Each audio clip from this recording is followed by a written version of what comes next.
Hello friends, welcome to the session of section of solids.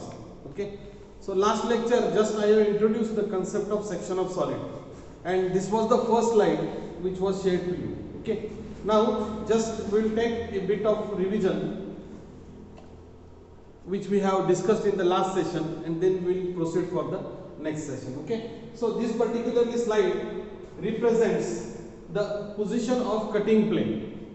So here with this example you may come to know that this is the front view of a cone. So cone is been taken into consideration, and when this cone is been cut by a cutting plane, this is the representation of cutting plane. Okay, so when this cone is been cut by a cutting plane such that it passes from the apex and it comes through the base, it comes out through the base, and remember it is inclined to horizontal plane. Okay, so how we will define this cutting plane? So this cutting plane is inclined to HP and it passes from apex and comes out from the base. When you are going to cut the cone with this as a cutting plane position, you are going to obtain the true shape in the form of a triangle. So this is the true shape which has been drawn, and this is nothing but the cone. So likewise in the second position, if you refer to this again, the object is a cone because the front view of the cone is a triangle. Okay, and now this cone is being cut by a cutting plane. Now here definitely the cutting plane is inclined to HP. Here also this is inclined to HP, but what is the difference? Difference is that here it cuts all the generators because these are the two end generators of the cone, and it cuts all of the generators. When the cutting plane cuts the cone in this fashion, what will be the true shape of section obtained? So this true shape of section obtained is nothing but is an ellipse. Okay. Now with this third position, again the cone is considered, and cone is being cut by a cutting plane. This is the position of cutting plane. Now if you refer to this cutting plane, no doubt it is inclined to HP. It is inclined to HP, but it is parallel to one of the generator. So see, this is the end generator, and to this end generator, this is the cutting plane, and this plane is parallel to one of the end generator. When we definitely go through this situation, then we will come to know that the true shape of section obtained will be nothing but the parabola. So this is the parabola, this is the true section. Again, now again the cone is being considered, and how the cutting plane is? The cutting plane is parallel to the axis. Cutting plane is parallel to the axis. When you cut it in this fashion, the true shape of section obtained is a hyperbola. So it is a hyperbola. So these are the positions, or these are the different conic sections obtained when a cone is being cut by a cutting plane at a particular position. Okay. Now come to this example. This is an example of a cylinder. When a cylinder is being cut by a cutting plane inclined to HP, this cutting plane is inclined to HP. Okay, and it cuts all the generators. So true shape is an ellipse. So this ellipse formation is similar to this case, because here in the cone also we are going to obtain the ellipse, and here in the cylinder also we are going to obtain the ellipse. Okay, now this is the position where the square pyramid is being cut by a cutting plane. It is an example of a square pyramid. Okay, so front view of square pyramid is nothing but it is a triangle. Okay, and in the top view you may observe a square. Okay, so it is been cut by a cutting plane. Now this also is been inclined to HP. So with this cutting plane position, you are going to obtain the true shape in the form of a trapezium, and this definitely positions which you have discussed with the sample case. This has been drawn with an example taking into consideration of a cone. Okay, so this is the way in which we are going to learn the section of solids. Okay, now come to the next slide. Yeah, so what part which we have discussed with the drawing of these views definitely is being displayed over here in the form of a slide. So we will go through it one by one. Sections and sectional views are used to show hidden detail more clearly. My dear friends, the purpose of taking or putting the section is nothing but the observer is purposely interested in getting the hidden details of the object. जेव्हा आपल्याला एखाद्या कंपोनेंटच्या सरफेसचा आतला भाग जर आपल्याला दिसत नसेल आणि तो दिसणं ही जर गरज असेल, ड्रॉइंगची इसेन्शियलिटी असेल, तर तिथं आपल्याला काय करावं लागतं, सेक्शन घ्यावं लागतं. तर याचा अर्थ तो आहे, they are created by using a cutting plane to cut the object. मित्र हे कसे क्रिएट होतात, तर कटिंग प्लेन आहे. तुम्हाला जरी ती रिप्रेझेंटेशन मध्ये 2 डायमेन्शनल ड्रॉइंग मध्ये एक लाईन दिसत असेल, तर मित्र ती लाईन नाही, ती कटिंग प्लेन आहे, हे लक्षात घ्या. तिला 4 बाजू आहेत. It is a surface. Okay, next, a section is a view of no thickness. जेव्हा आपण त्याचा सेक्शन घेतो तेव्हा it is a view of no thickness, त्याला थिकनेस आपण अज्यूम करत नाही. And shows the outline of the object at the cutting plane. कापलेली जी कटिंग प्लेन आहे, त्या कटिंग प्लेनला तो कट सरफेस कसा दिसेल त्याची आउटलाईन आपल्याला त्यामध्ये दिसून येते. Visible outlines beyond the cutting plane are not drawn. ज्या कटिंग प्लेनच्या पलीकडचा भाग आहे त्याला आपण रिमूव्ड पोर्शन म्हटलंय. तुमच्या लक्षात येतं का? बघा इथं, बघा इथं ही कटिंग प्लेन काढली, या कटिंग प्लेनच्या बियॉन्डचा हा जो पार्ट आहे, हा रिमूव्ड पोर्शन आहे इथपर्यंतचा कोनचा, तर तो आपण काय करत नाही मित्र हो, काढत नाही आपण, तो फेंट लाईन, थिन लाईन्स मध्ये दाखवतो. A sectional view displays the outline of the cutting plane and all visible outlines which can be seen beyond the cutting plane. Okay, तर कटिंग प्लेनच्या सरफेस जो असतो ऑब्झर्वर आणि कटिंग प्लेन मधला, तो remove करतो आपण, आणि ऑब्झर्वर कटिंग प्लेन नंतरचा जो पाठचा जो भाग असतो, पाठीमागचा भाग म्हणजे ह्या कटिंग प्लेनच्या इकडचा भाग, हा शिल्लक राहतो आणि हा कट सरफेस आहे. हा कट सरफेस आपण इथं उलगडून दाखवतो, त्याचं इंटरप्रिटेशन आहे. Okay, next, objective. मग आता हे आपण कशासाठी शिकतो, याचं पर्पज काय, ऑब्जेक्टिव्ह काय, तर बघा, this session will help you to learn the need for sectioning. गरज काय आहे, सेक्शन का करायचं, जसं की सांगितलंय हिडन डिटेल्स शो करण्यासाठी. Second, how a cutting plane can be describe. Cutting plane कशी डिस्क्राइब करतात, म्हणजे what is its correct position, whether it is parallel to HP, perpendicular to HP, perpendicular to VP, inclined to HP, inclined to VP, or it is parallel to side view plane, that is profile plane. This is nothing but the description of the cutting plane. Cutting plane नक्की कशी आहे हे आपल्याला त्याच्यामध्ये कळलं पाहिजे मित्र. Next, how the true shape of an apparent section can be described. मग कट झालेला सरफेस कसा दिसतो तो उलगडून दाखवायचा आपल्याला, त्याला आपण म्हणतो ट्रू शेप ऑफ सेक्शन. इथे लक्षात येतं का? So this is nothing but this is the true shape of section. तर तो कसा काढायचा. Next, how the frustum of a solid can be described. Okay, आता फ्रस्ट्रम ऑफ ए सॉलिड म्हणजे सॉलिड कुठलाही आहे, तो जेव्हा आपण कट करतो तेव्हा जो तुकडा त्याचा राहतो शिल्लक, त्याला फ्रस्ट्रम असं म्हणतात मित्र. ओके, फ्रस्ट्रम ऑफ ए कोन आणि ट्रंकेटेड पोर्शन, हे दोन्ही पोर्शन आपण नेक्स्ट स्लाइड मध्ये बघणार. नेक्स्ट, आता कोणकोणत्या प्रकारचे सेक्शनल व्ह्यूज आहेत मित्र, तर सेक्शनल व्ह्यूज मध्ये फुल सेक्शन असतो, हाफ सेक्शन असतो, ऑफसेट सेक्शन असतो, रिवॉल्ड सेक्शन असतो, रिमूव्ड सेक्शन असतो आणि ब्रोकन आउट सेक्शन असतो. बरोबर आहे. हे डिटेल मध्ये जे सगळे सेक्शन्स आहेत याची नावं तुम्हाला या स्टेजला माहिती असणं गरजेचं आहे, कारण मेकॅनिकल इंजिनिअरिंगची मुलं, सिव्हिल इंजिनिअरिंगची मुलं जेव्हा पुढच्या वर्षी अभ्यासक्रमाला जाणार आहेत त्यावेळेस त्यांना 100% या टाइप ऑफ सेक्शन्स मध्ये सेक्शन काय करावा लागतो, अभ्यासावा लागतो. त्यामुळे these are the types of section. Full section, half section, अर्धाच घेतला तर हाफ. ऑफसेट म्हणजे एक चतकोर भाग त्याचा उडवला म्हणजे सरळ कापायचा, परत खाली यायचं, परत सरळ जायचं, असं असेल तर ऑफसेट करायचं, त्याला offset section. रिवॉल्ड section, removed section. Okay, हे दोन्ही सेक्शन्स आहेत आपल्याला. आणि शेवटचा जो आहे तो broken out section. These are the types of section. मित्र माहितीसाठी ही स्लाइड आहे, याच्यावर बेस्ड काही प्रश्न आपल्याला परीक्षेमध्ये असत नाही. नेक्स्ट, आता बघा cutting plane.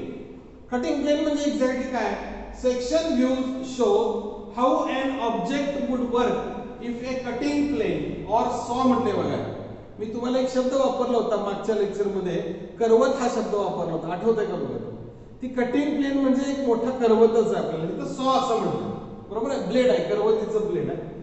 Cut through the object and the material in front of the cutting plane was discarded. जिथं जिथं ती कटिंग प्लेन कट करते सॉलिड सरफेसला, जिथं मटेरियल रिमूव्ह होतं ऍक्च्युअली, त्या ठिकाणामध्ये आपण काय करतो, त्याला सेक्शनल सरफेस म्हणून काय करतो, रिप्रेझेंट करतो. Representation of cutting plain.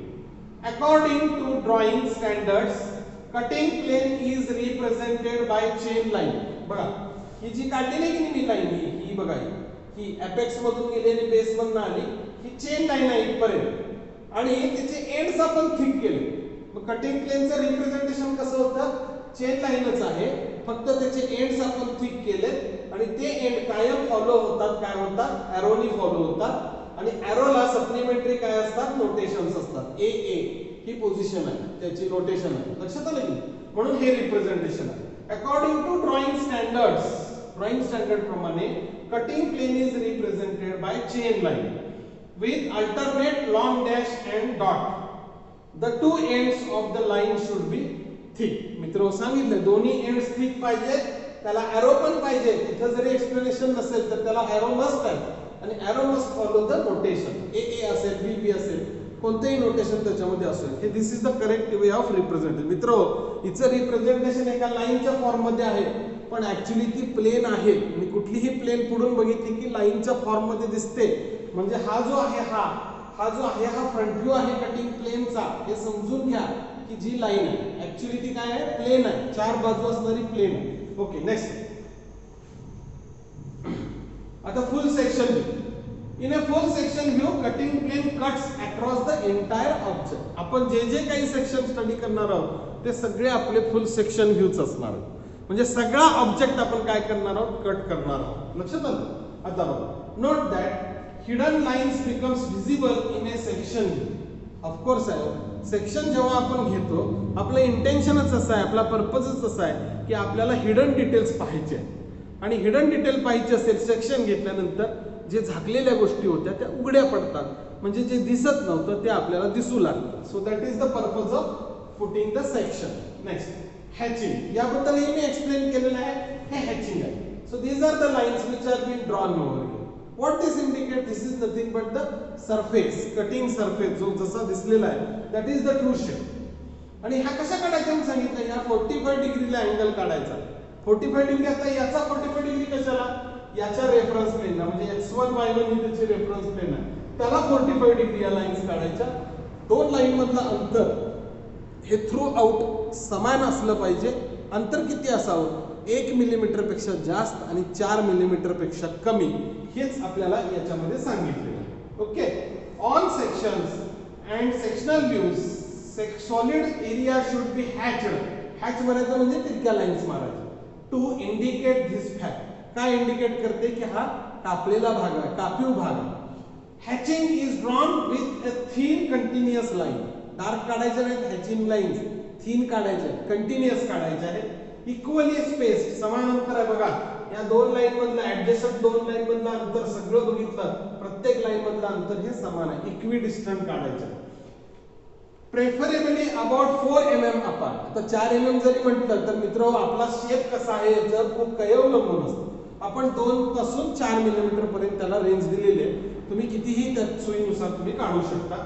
Through never less than 1 millimetre. 1 millimetre पेक्षा खाली काढायचे नाही. And preferably at an angle of 45 degrees. 45 degree अँगलला त्या रिप्रेझेंट करायच्या. ओके, 45 डिग्री अँगल कुणाला? रेफरन्स प्लेनला. मग इथं शेप आला तर याची रेफरन्स प्लेन ही आहे, x1 y1. Okay, next.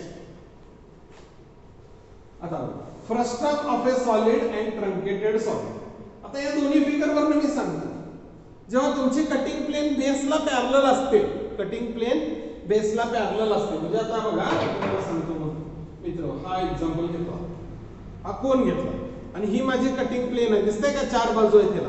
ही कटिंग प्लेन जेव्हा बेसला पॅरलल धरून मी ह्याला कापतो आणि कापून इकडनं माझं ब्लेड बाहेर पडणार, मग 2 तुकडे ह्याचे होणार. तर हा जो खालचा पोर्शन राहतो कापल्यानंतर वरचा फेकून देणार मी, एवढं टोक वरचं फेकून देणार. खालचा जो सेक्शन राहतो त्या पोर्शनला काय म्हटलं जातं? तर फ्रस्ट्रम असं म्हटलं. तर मग याला काय म्हणणार आपण? फ्रस्ट्रम ऑफ ए कोन.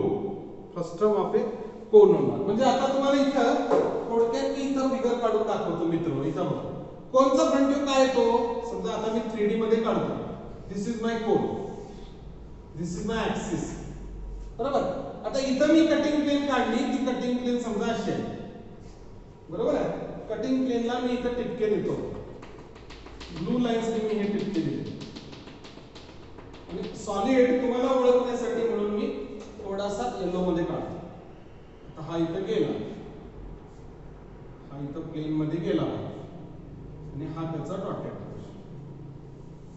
आता बघा हा सॉलिड झाला कोन, याला कटिंग प्लेन बेसला पॅरलल झाली, मग दोन तुकडे झाले. जो राहिलेला तुकडा आहे तो कसा दिसणार, तर त्याचे ड्रॉइंग मी तुम्हाला इथं काढून दाखवतो. तो आता असा होणार.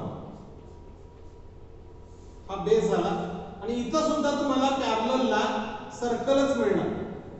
याचा अर्धा तुकडा कापल्यानंतर म्हणतोय बरं का मी, ही तुमची कटिंग प्लेन आहे मित्र,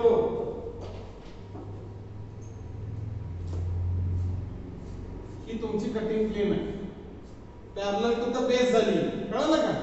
आणि मग इथं जो मिळालेला हा पोर्शन झाला आणि याच्यामध्ये मी सेक्शन लाईन्स 45 डिग्रीला काढणार.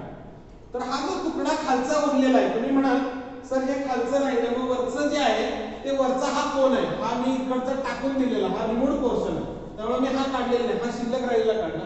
याला म्हणतात frustum of a cone. Frustum कधी म्हणायचं, जेव्हा कटिंग प्लेन बेसला पॅरलल असेल ती. हे बघा ही कटिंग प्लेन, याचा 3D मध्ये असा व्ह्यू झाला, बरोबर आहे. आणि ह्याचं 2D ड्रॉइंग काढायचं झालं, ह्याचं 2D जर ड्रॉइंग झालं तर ह्या कोनचा फ्रंट व्ह्यू काय येणार मित्र हो, ट्रायंगल येणार. बघा असं हा काय येणार, या कोनचा फ्रंट व्ह्यू ट्रायंगल. आणि ही कटिंग प्लेन आहे, ही फ्रंट व्ह्यू कशी दिसणार, अशी दिसणार. फक्त मी ब्लू लाईनने दाखवतो बघा ते. आणि मग इथं एरो येणार बघा, इथं ऑब्झर्वर येणार, इथं येणार. दिस इज द रिप्रेझेंटेशन. आणि हा पोर्शन रिमेंड पोर्शन, खालचा दिसणार कोन राहिलेला, आणि हा जो पोर्शन आहे हा रिमूव्ड पोर्शन, हा फेंट लाईन मध्ये काढतात आणि हा त्याचा ऍक्सिस आहे तसा आहे. So this is the 2D representation, बरोबर. 2D मध्ये कटिंग प्लेन एक सरळ लाईन दिसली आणि त्याचे एंड्स तीच झाले. पण ऍक्च्युअली 3D मध्ये काय आहे, ती चार बाजू असणारी प्लेन आहे. ही बघा ही चार बाजू असणारी प्लेन आहे, तर मी डॉटेड काढतो. आता तुम्हाला ते व्हिज्युअलाइज होते का बघा.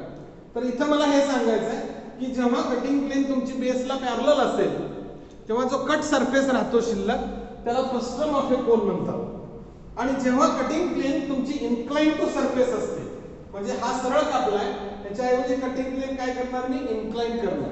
आणि इन्क्लाइन केली की तिथं जो शेप मिळतो आपल्याला त्याला म्हणायचं truncated portion of the cone. Truncated portion of the cone असेल तर कोन, नसेल तर कुठलाही सोड. इथं बघा हा पॅरलल ठेवल्यावर असा आला आणि ह्याच्यामध्ये याला इन्क्लाइन केल्यानंतर हा जो शेप मिळतो, this is the shape, truncated portion. Okay. मग इथं कोणत्या एक्झाम्पल मध्ये आपण कटिंग प्लेन जर त्याची तिरकी काढली तर कटिंग प्लेन तिरकी येणार. ओके. कटिंग प्लेन कशी येणार, तिरकी येणार.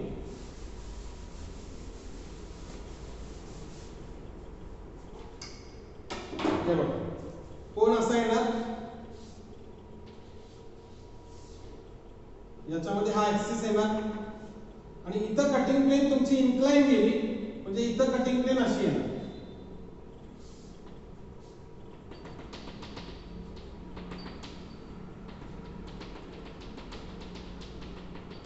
आता ही कटिंग प्लेन इन्क्लाइन झाली, ही कटिंग प्लेन इन्क्लाइन झाली तर इथं कोनचा तुम्हाला जो शेप मिळणार, ट्रू शेप जो मिळणार त्याच्यामध्ये इलिप्स मिळणार, असा मिळणार तिरका. आणि याच्यामध्ये सेक्शन लाईन्स येणार तुमच्या 45 डिग्री.